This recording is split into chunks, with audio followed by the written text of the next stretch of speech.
Episode 8 of the Stridyl Unplugged podcast, and we are joined by our guest, Lee Freedman. Lee, thank you for welcoming us to your stable. My pleasure. Does anyone understand you when you do that? I have to try and put on a theatrical sales accent. It was like Orson Welles or something. Yeah, I get a lot of blank looks, and then people go, yes. Yeah, I'll just sign up to it, whatever it is. So, Yeah. Or they always say, I met that Scottish guy, and that's like a calling card. So it has its pros. But it has Okay, enough about you. So let's make it about Lee. Righto. Lee, we're here this morning recording at your Gold Coast stables. Palatial Gold Coast stables. Palatial. Horses look very relaxed here. You were saying that this is one of the first times you've actually sat down here. Yeah, at this time of day. And they're tremendously relaxed, and it's quiet and it's airy and light, and the horses really like it here. Having moved 7 times since came back from Asia, it's nice to finally find a permanent home for them. Now as you say, you've trained in a lot of locations across your career. Let's go back to the start. How did you get the bug, and what gave you the inclination to become a trainer? Yeah, that's interesting because I was running a stud for a family stud at Yass for like 6-7 years, but I've been doing that, but also riding some track work because the old man used to have an owner trainer's license and always had about 8 or 10 in work, and that's how we basically got training with horses, because we hadn't had much exposure to them when we were living in Sydney as younger fellas. I mean, we'd go to the stables and have a look, but we didn't know much about horses, right? Yeah.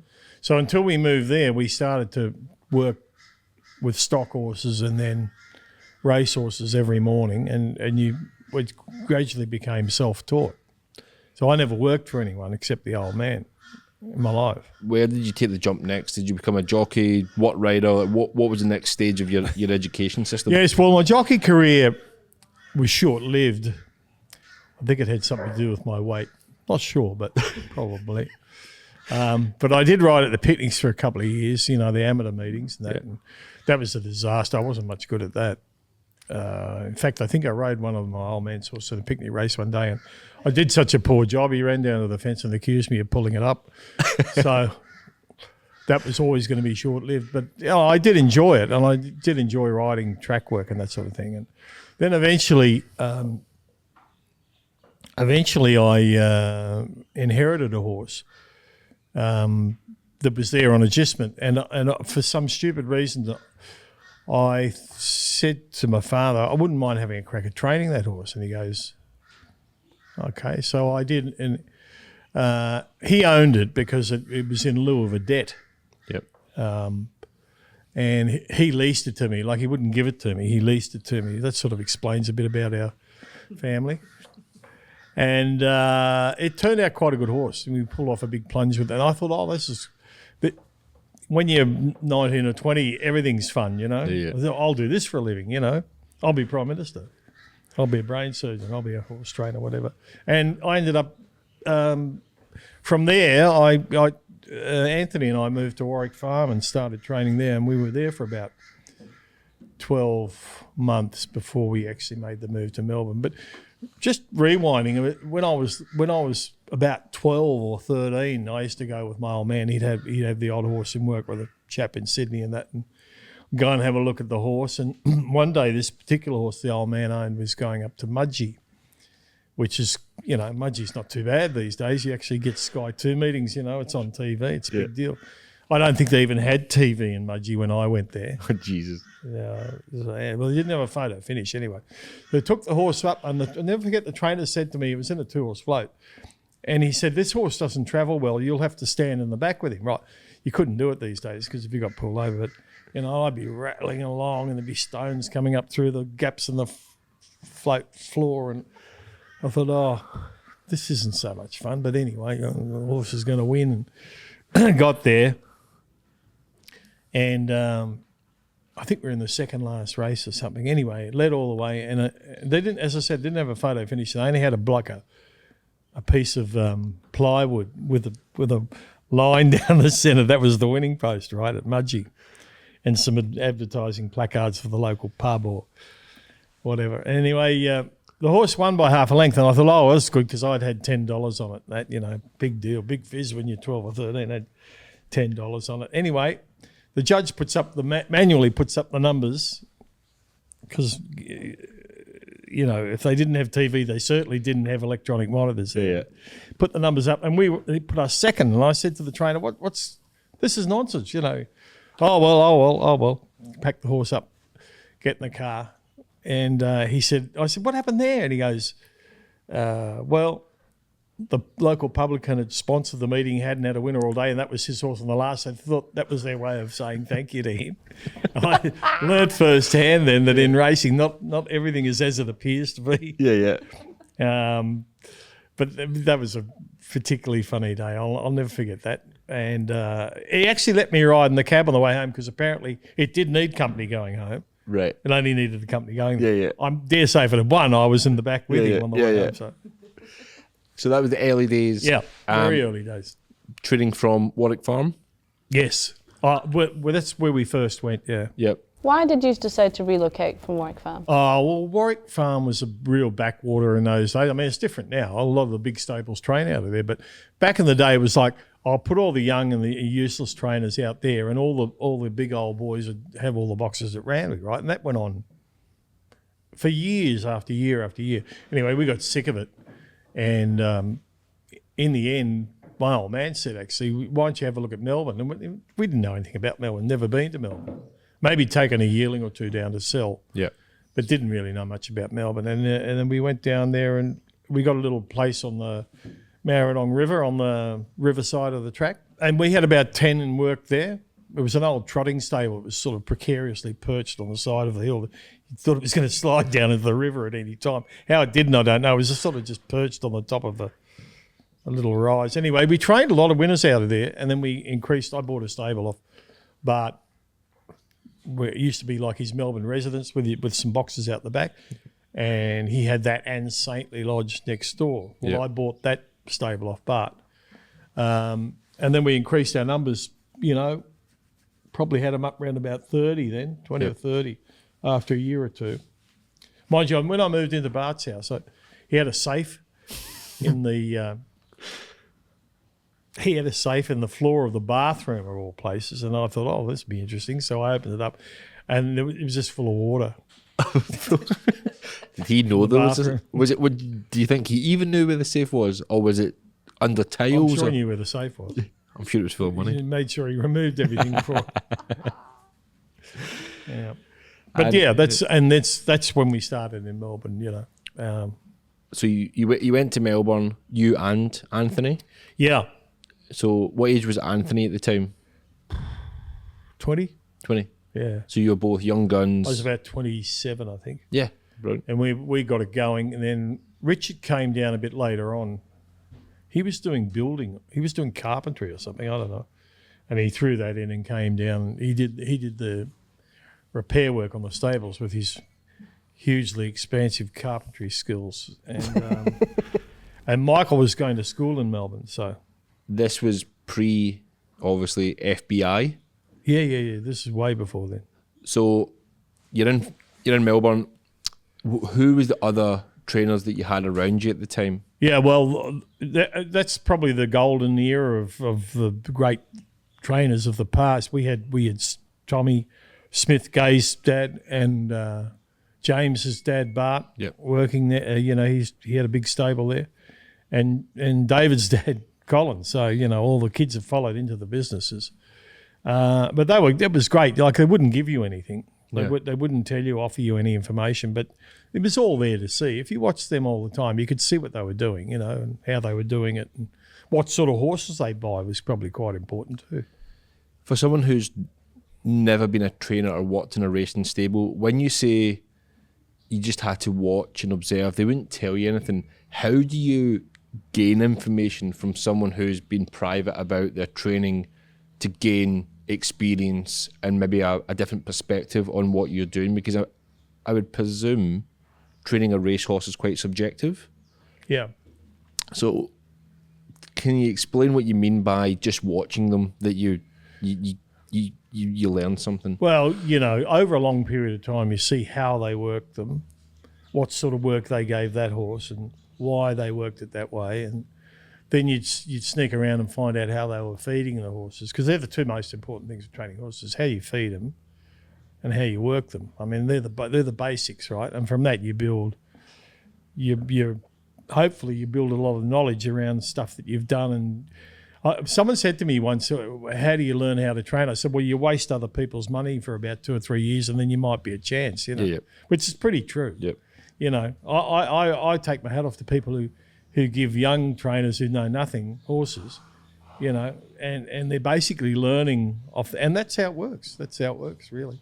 We were talking off camera, watching a couple of interviews with a young trainer in the UK, a guy called George Scott. He mentioned in a podcast that young trainers, they're given a bit of an allowance for getting started. There's an expectation that they're learning and they're generally well supported. Do you think that's still, from your time starting off yourself, can you see is it more support for young trainers coming through?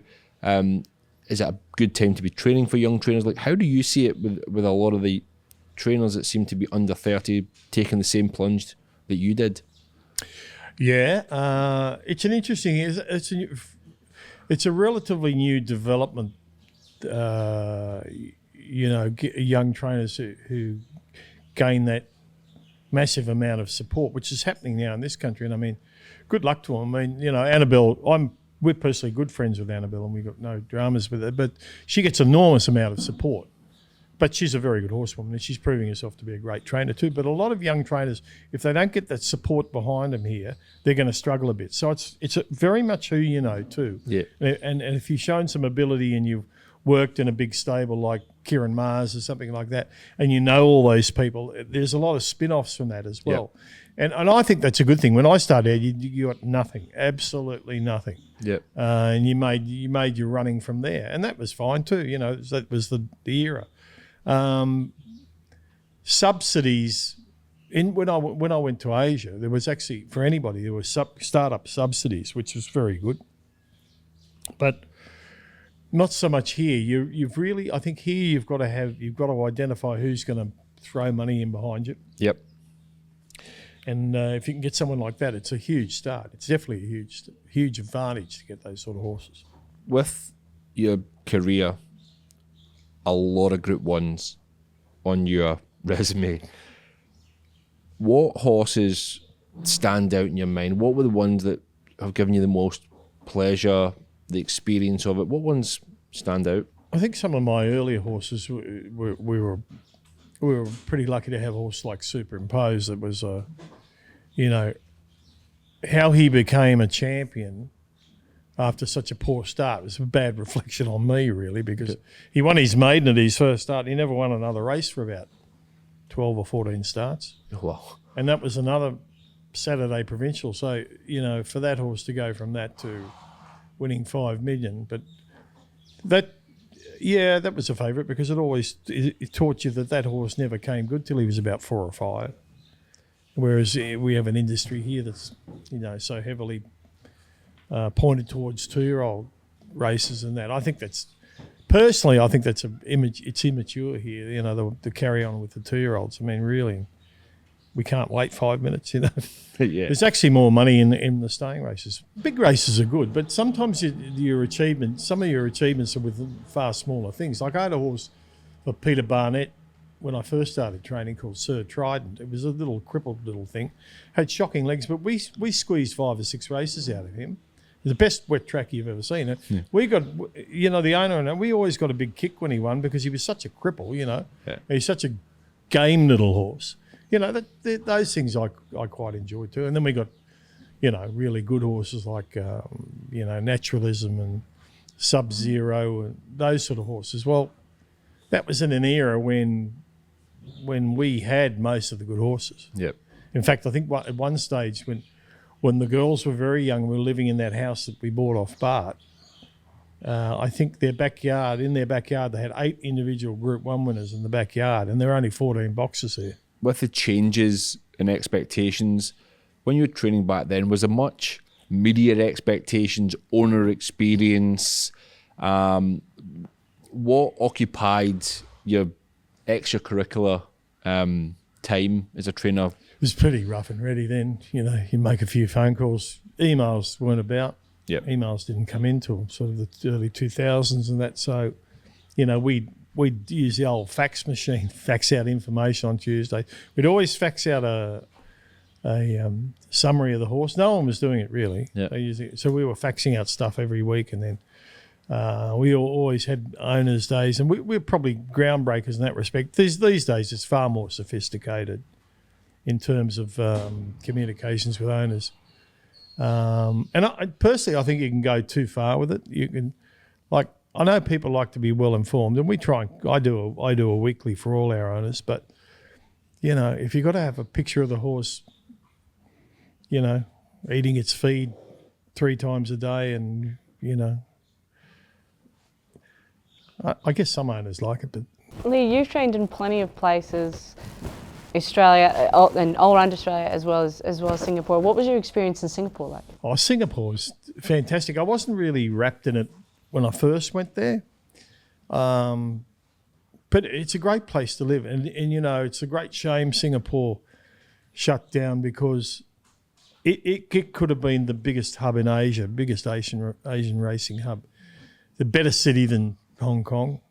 Cleaner. What attracted you to go there in the first place? I was just mucking around with Michael doing a partnership, and not Michael, Anthony. And Michael rang me and said, "Oh, you hear Laurie Laxon's retiring in Singapore?"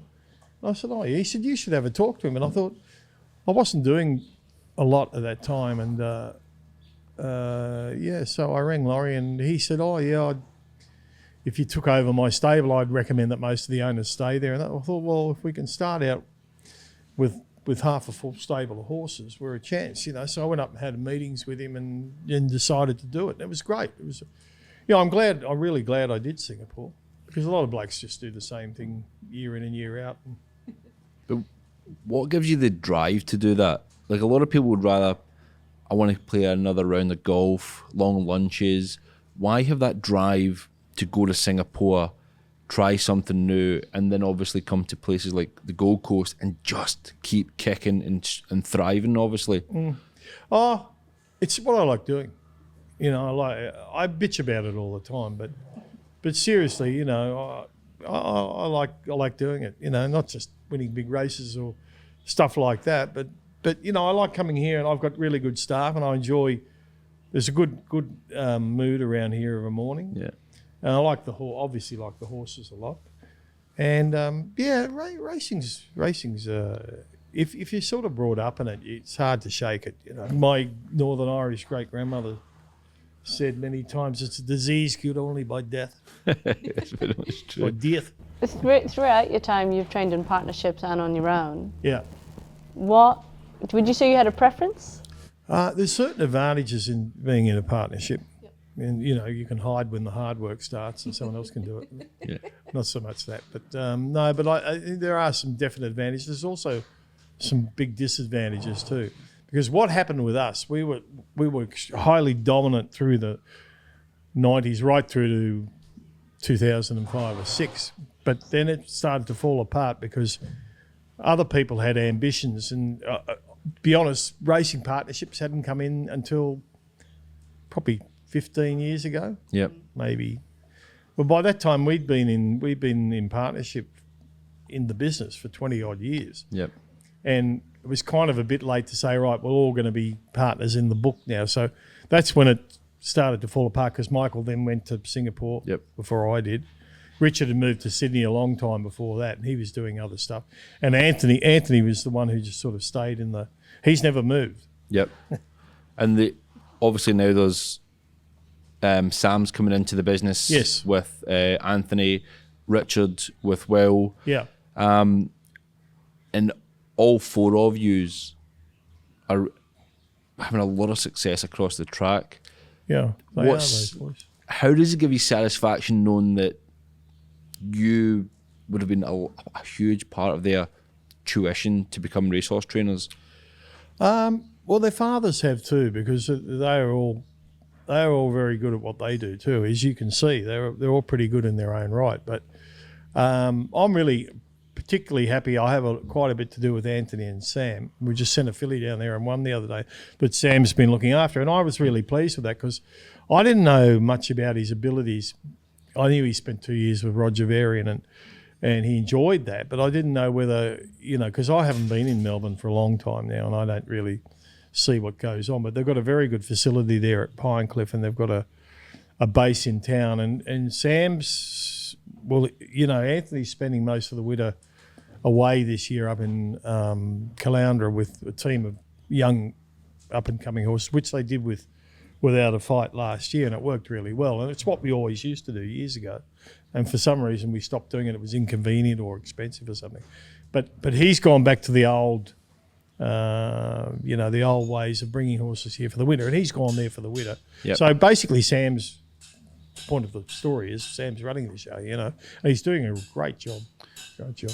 We spent some time with Sam in the UK when they took Artorias over for Royal Ascot. Artorias went over. Yeah. And Sam was our point of contact because we were out filming his preparation into racing at Royal Ascot. Yeah. Seemed very astute, very conscious of every aspect of. Very measured. Yes. Yep. He's very measured.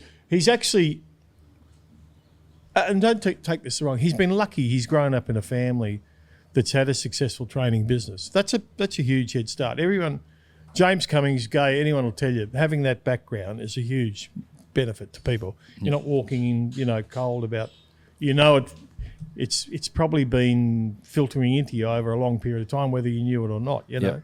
So in that respect, he's lucky, but he's made a very good fist of it. And I think he's the right person for that job now, because he's grown up in this era of mass communication and Yep.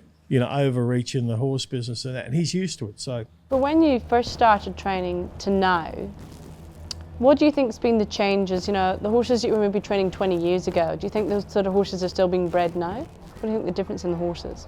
probably not, because they were a lot tougher. We had horses back in the day had 70 starts in their life and won 20 of them. You don't see them anymore, and if you do, they're a curio. People will say, "Wow, fancy having a horse like that." But a horse like Superimpose, who was a cripple as a yearling and that, he never had a blame day. Okay. And he did a ton of racing and ran in 3 or 4 Melbourne Cups. And, Yeah. those horses in the main don't exist anymore. You get the odd one, but not many. What do you think of when horses are heading towards the Melbourne Cup, the amount of checks that stables and horses have to go through just to be eligible to race?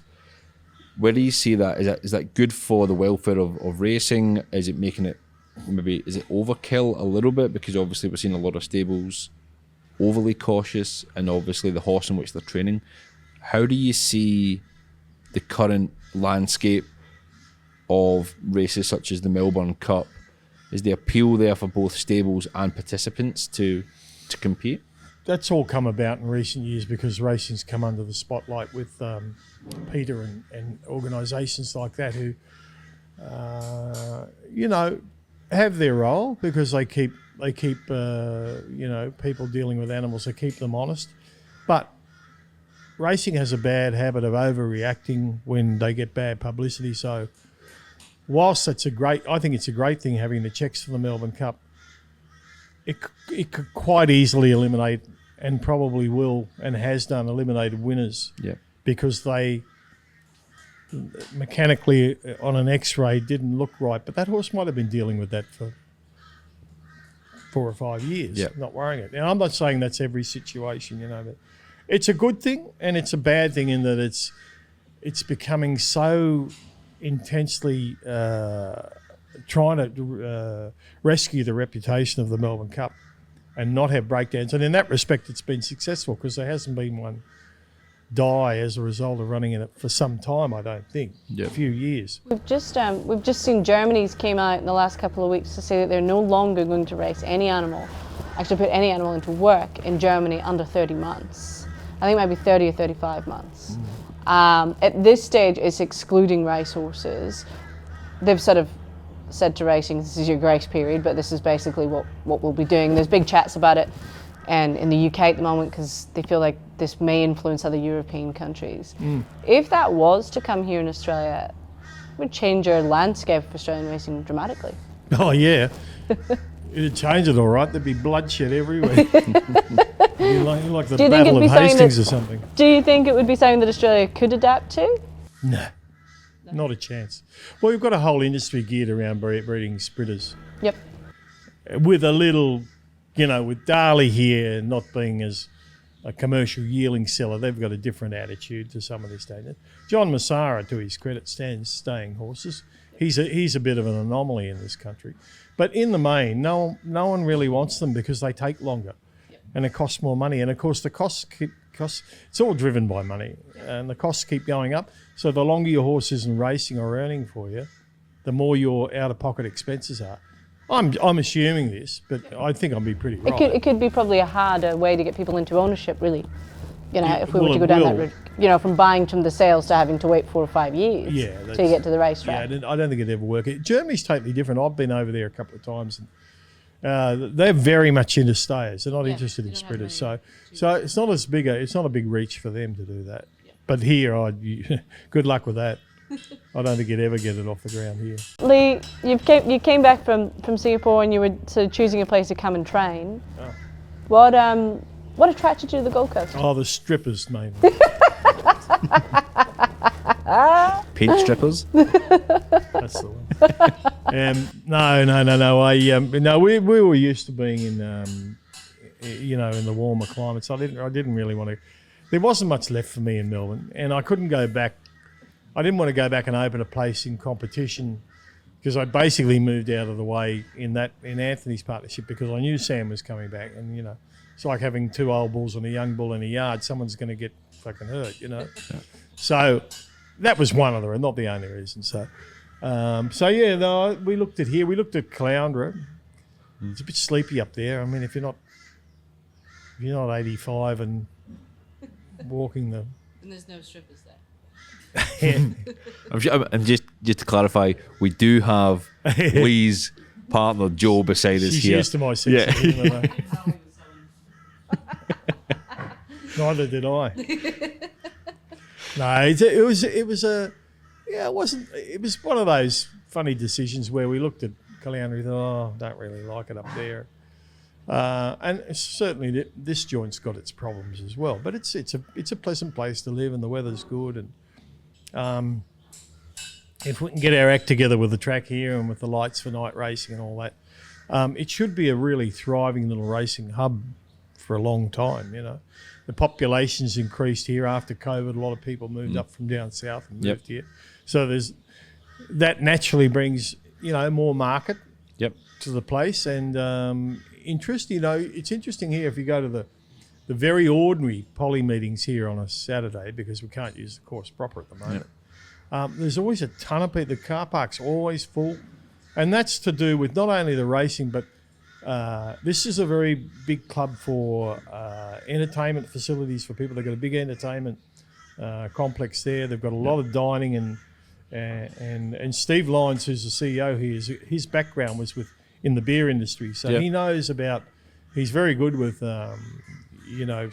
making sure there's plenty of areas where people can go and have lunch and have a drink and all that. And tons of people come here on a Saturday, and it'll only get better once the night racing starts, I think.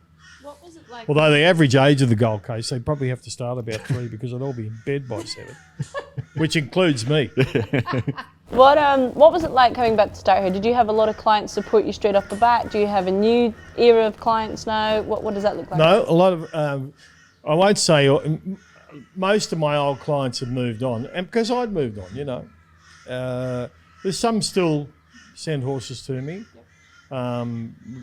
We've got a very wide ownership group, but we've got certain guys who had with horses with me before and have again, and other guys who never had horses with me. I don't know what the attraction is now, but they've sent me horses up here, and it's very difficult breaking back in to a scenario. You know, they always say you should never go back to something. Yep. I can see why now, because when I came back, my reputation basically counted for nothing. I was starting again, right? And it's taken time. It's taken a long time to build up to having 40 or 50 horses. Comparing Lee Freedman training now, and obviously with your ample years of experience, how would you position yourself as a trainer now compared to incremental 10 years all the way down to when you started in your early to mid-20s? Where would you put yourself as a trainer now? I think being older now, I accept things a lot better. You know, you've got to accept a lot of nonsense in this game, you know, with horses. There's always something going on. You just got to accept those things these days. Whereas when I was younger, I used to pull my hair out and try and find 15 reasons why it happened. Sometimes there's no reason why it happened. It just happened, you know. And you got to.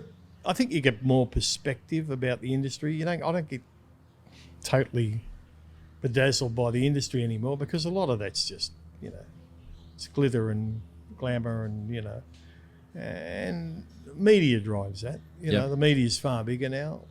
There's far more channels. You know, with Sky Channel and Racing.com and all these things. You know, there's so much, and they've got to fill up. They've got to get content to fill up the day. You know.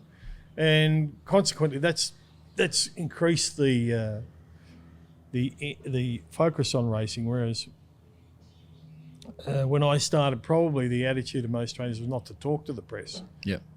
And Tommy Smith changed that, and I always thought it was a very good system. He'd say, well, you know, David Jones would pay thousands to get the exposure I'm getting, and I'm getting it for nothing. Yep. And it's a good attitude, and the younger generation have latched onto that big time. You know, they know the value of getting the word out there, and particularly with social media now. You know, social media, which I personally think is a curse in a lot of respects in the wider world. You know, in racing it's great because that's how people communicate now. Yep. But anyway, I digress. But it definitely has changed racing. Yeah. You don't have a TikTok account or a Snapchat account? I have a watch. You got a watch? A TikTok watch? I don't wear it though. I haven't worn a watch in 30 years. And that probably says something about me. And what are you looking forward to going forward, Lee? What's the numbers you have in the stable look very healthy. The horses here look very content. What do you think the next 10 years looks like for Lee Freedman? I've no idea. I've no idea if I'll even be here in 10 years, be on the planet in 10 years.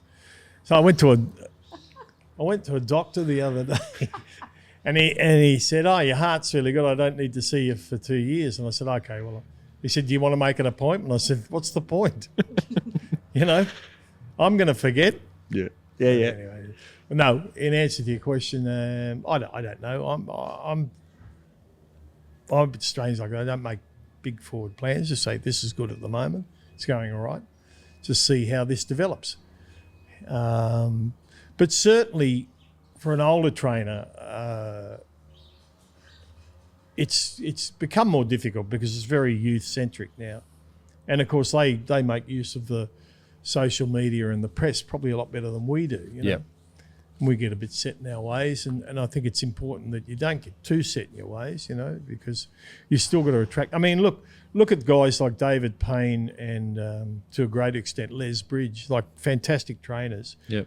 They flat out, like Les will tell you himself, without Bond, with all them horses there, he wouldn't have many horses. Now, he's as good a trainer.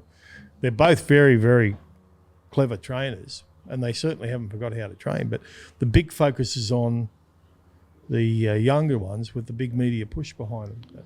Is there a perspective that older trainers lose the ability to train? Yeah, I think so. I think it's quite strange, really. I mean, it's not like a tennis player. You can't play that shot anymore. Yeah. You know, maybe they should have a seniors circuit for trainers. That'd be fun. I love to see the nominations. Some lies told there. And races only before 3 p.m. Correct. Nice places to relax. Every trainer over 55 gets his own, luncheon table, and they put on a one goer for him. Then it goes around the circle. It's your turn this week. And no. Sorry, stewards mightn't take too kindly. But no. It'll never happen. But look, you've got to take it. You've got to keep it in perspective. Yep. Now, I've done a lot, and I've had a lot of opportunities. Some I've grasped, and some I've wasted. And you just got to keep the perspective. That's always going to happen. I was a thorn in the side of people in my day. Yep. I don't want to die one of those, when they're putting the lid down the coffin, you're like, I've had it all, I don't want to be like that. And just to kind of close out, Lee, is there any advice you've been given in life that you'd love to pass on to other younger trainers that you wish you'd known at some point earlier? Yeah, don't do it. No, I mean, look, you can't do anything about that. My two nephews has shown bugger all interest in racing up until they were in their mid-teens, Yep. And yet they'd lived amongst it. They didn't appear to have any real interest in it. Sam was a very good cricketer. I thought he was going to make a bit of a living out of cricket. Yeah, okay. Because I think he played, when he went to Varians, he was playing in the sub-competition. He was playing cricket for Cambridge on a Saturday. Jeez. Yeah. So he was like, they had no interest. They didn't appear to have any interest anyway. Yep. And yet they've come to it now. And, it's something you can't get away from generally. If you've been brought up in a racing family, you've got to have a pretty good reason not to be doing it. Like you really don't like it, or your father was always angry because his horses got beaten and came home and kicked the cat and didn't like that lifestyle, so I've become a blogger or whatever. Yeah. So there's people like that, I believe. Sorry, Lee's killing me. One horse that was prominent when we started in horse racing, and she put Australian racing on a more of a global map, in my opinion, was the mare Maccabi Diva. She came from David Hall's, I understand. That's right, yeah. What was it like to train a legendary horse such as Maccabi Diva? Well, when we got her, she wasn't so legendary. I mean, she was, because she won a Melbourne Cup, and it's not easy for any horse to do. But that can sometimes be a bit of a poison chalice, getting a horse that good and getting it to reproduce that when you get it. And sometimes you can go completely opposite way. But we'd been training out of Rye for 3 or 4 years before she came along. Yep. And I just dropped that a bit, make that a bit louder. That's good. She'd been flying, and then the fella, actually when David was moving, the fella who was Tony Sandick's racing manager was playing golf on the course next door to us, and looked over the fence and thought, gee, that looks good. And they just rang me out of the blue, would we take her? And I thought, oh, well, yeah, why wouldn't you take a Melbourne Cup winner? Yeah. Let's see. And she thrived there. Like, by the time she retired, she was 17 hands and probably 570 kilos, which is massive for a mare. She was a massive big mare. People don't realise how big she was, very big. And she thrived there because she had a paddock every day and, loved it. Did you train her differently knowing the horse that she was? No, I trained her differently because I had to teach. We had to re-teach ourselves to train there because we had a the sort of track we put in. We could only really work horses about 1,000 metres fast. Yep. So I used to interval train her, which I'd never done before, just experimenting what the horse could take. Yep. And she thrived on that too. She loved those 2 sets of work of a morning and that. And I think it was, like a lot of things, it was a lot of different things came together at the same time. We were very lucky in that respect that it came together so well for her. Yep. And then she just became just freakishly good, She was before, obviously, horses such as Winks, Black Caviar. Yeah. We've seen a lot of emotion in Chris Waller through that Winks period. Does it take any years off your life training a horse? God, the money's fantastic. No, it's no. I felt no pressure because I had a lot of good horses before then. Yeah. It's like if you give them one out of the blue and you've never had a good one, then you do worry. Am I doing the right thing? Although I did ring David once, said, "Am I on the right track here?" And he goes, "Yeah." No, we went through it. He said, "No, you'll be fine with her," because he knew her back to front. Yep. He knew her really well. But amazing recuperative powers, like most athletes, that have had a hard run can back up in the evening and run in the final and run even better. Well, Yep. She was that type of, as a horse, Yep. She'd come back after a race, brilliant, And Bossy, he was the jockey throughout her career, or where did he sit in you? Did you? He was already the jockey before, so they came as a package, Nice. McIvy and Bossy. And he had a very, very good knowledge of her too. Obviously, riding her all the time. Yep. Yeah, he had, and probably produced 3 of the greatest rides ever in the Melbourne Cup. I mean, if you go back and watch them start to finish, how incredible! Like a person that watches a lot of races, you can see what's happening in the race and that. And what he did in those races was probably 80% him, but 20% her too, because he always used to say she knows where to go and when to go. Yeah. So she'd go to sleep, and then when they get to a certain point in the race, he said you can feel her starting to wake up, knowing. And I hadn't had horses like that before. Yeah. Or if I did, I hadn't noticed it though. But he said no, she knows what she's doing as much as I do. And with her racing in the handicap system, where obviously every year she get closer to the top. Yeah. Was there any inclination to try a weight for age in somewhere like Europe, like a Prix de Cadran or even like a Prix d'Arc de Triomphe? Was there any inclination to take her outside of Australia? Yeah, I wanted to. Yeah, I wanted to take her over for maybe the Ascot Gold Cup or the Arc. Yep. Particularly the Arc, because the softer tracks in France would have been really good for her too. Yep. But Tony and his wife at the time weren't that particularly interested. They were keen for me to take her to Japan because she was doing a lot of business in the fish business with the Japanese. And Yep.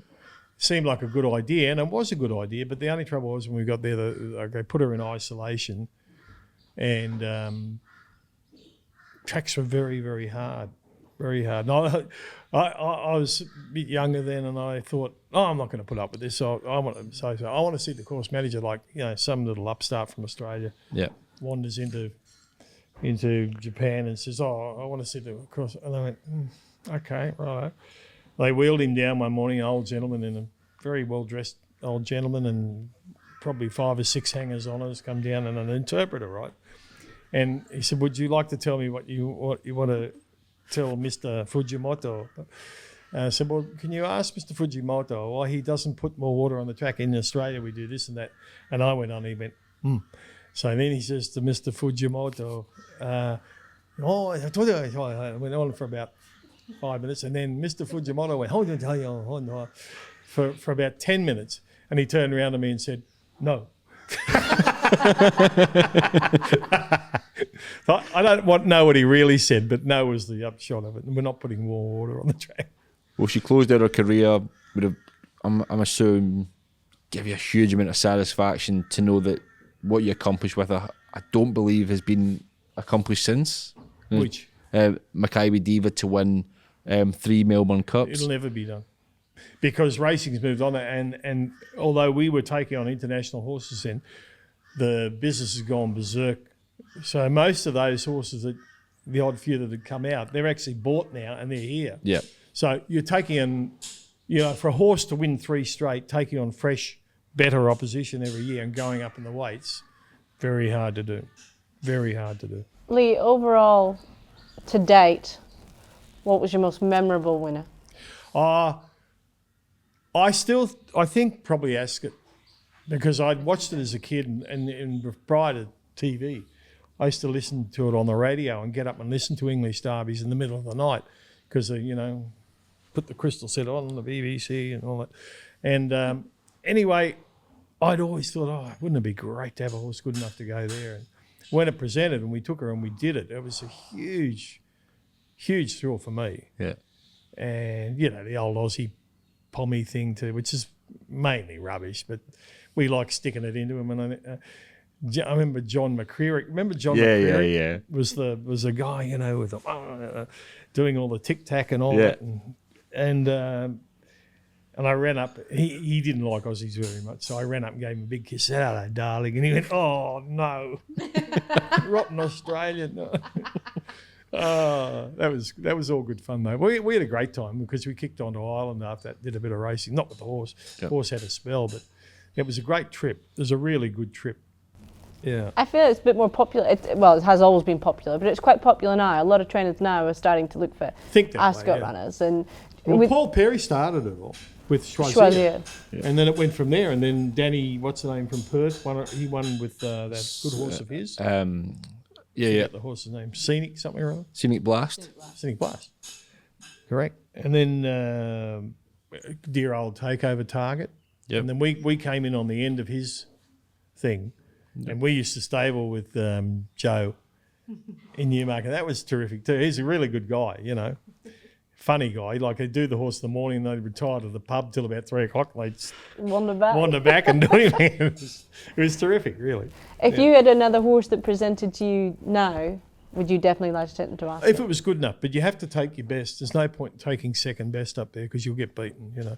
And those sprinters that have gone up there and won, if you look back at their records, they've won the Lightning or they've won the Newmarket. You know, they're the best sprinter here. Yep.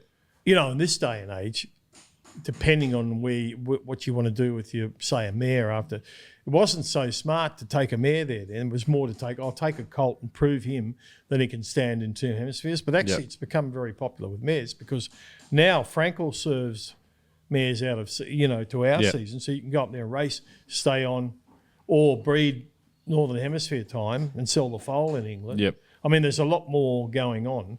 And with guys like, you know, Henry Field at Newgate and all those young, I call him the young Magna now. Yeah. He loves that. No, but Henry's a terrific guy, and he's a go-getter, and I'm sure they're going to be doing more and more of that. It's not so much sending colts over there, but they probably will if they could, but mares to be served by Frankel. And I mean, you've got a freak stallion there, and you can use him. Why not, if you're over there? It's only 250,000 quid or something, I think. Yeah. What jockey that's not around now, that if you could bring back and have as your stable jockey, who would it be? Oh, probably Ollie, because, I mean, he's only just retired. And he basically was for a long while. So it's probably the devil I'd know. Yeah. In his day, Mick Dittman was a great jockey for us. Yep. He was a really good jockey. He won a lot of big races for us. Greg Hall, you know, there's quite a few of them. But they all retire, thank God. Lee, I think this morning has been an absolute pleasure to listen to your accounts of being a trainer. Thank you very much for inviting us to your Gold Coast stable, your palatial Gold Coast stable. So thank you. We'll look forward to getting more owners into the stable through Strydyl's ownership marketplace. But again, thank you very much for your invitation to your stable this morning, and we look forward to allowing our audience to enjoy your stories. David, the pleasure's been all yours. Thanks, Lee.